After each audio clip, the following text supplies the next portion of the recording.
네, 수고하셨습니다.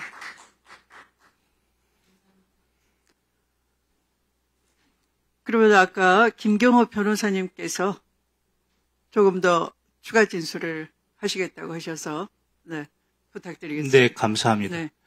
직위원 법관의 헌법 65조 1항 직무집행관의 헌법과 법률 위반 탄핵 사유, 합리적 의심 사유에 대해서 추가로 말씀드리겠습니다.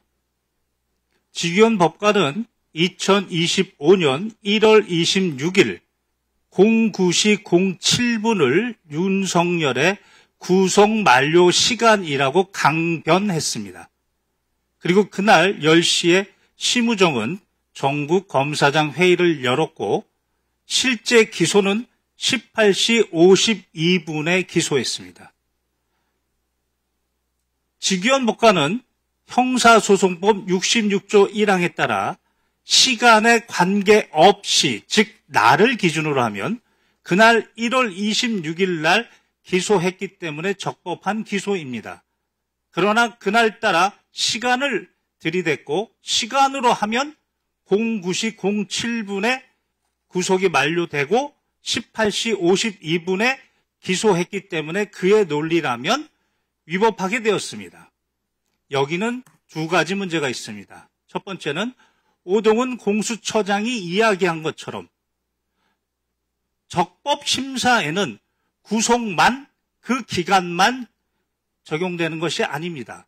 체포와 구속 기간을 모두 산입하는 겁니다. 즉 체포 적부심사나 구속 적부심사를 위해서 기록이 법원에 있는 동안에는 그 시간을 빼야 됩니다.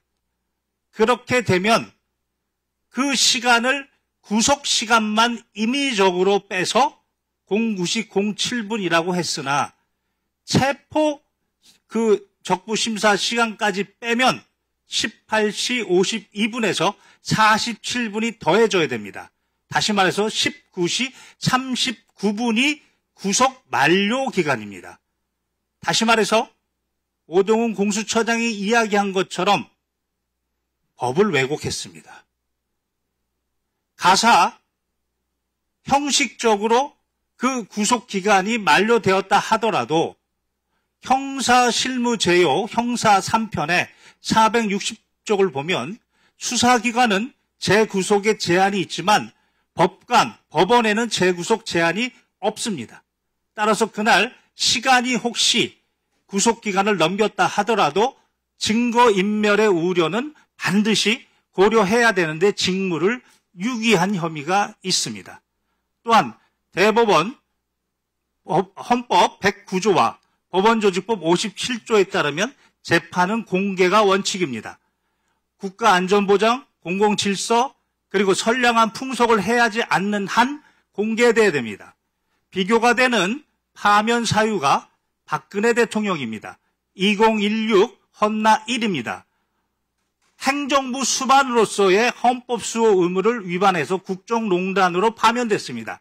이 경우에도 이 세 가지 사유에 해당하지 않는다고 해서 공개했습니다. 그러나 윤석열의 파면의 경우에는 2024 헌납 8입니다. 여기는 국구 통수권자의 의무까지도 위반해서 국민에게 총을 들이댔습니다.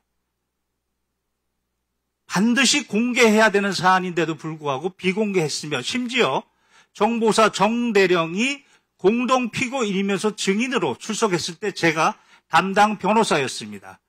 헌법 12조 5항에 따르면 변호인의 조력을 받을 권리는 헌법상 권리입니다. 그럼에도 불구하고 저를 강제로 퇴정시켰습니다.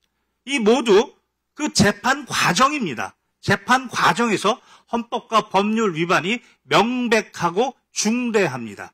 탄핵 사유에 해당한다고 생각합니다. 끝으로 오늘 이재명 대통령께서 항소심에 신중하라고 하셨을 때 저는 내심 기뻤습니다. 최근에 삼총교육대 피해자분을 제가 1심에서 승소했습니다.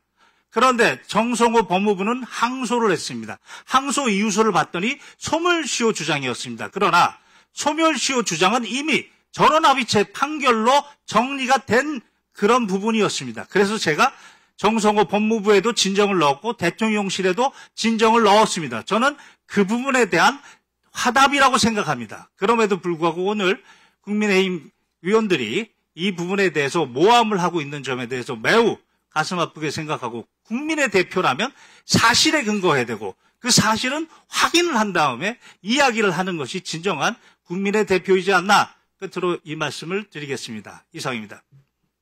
네, 감사합니다. 사실은 굉장히 압축적으로 또 많이 도움이 되는 말씀들을 네 분께서 주셨습니다.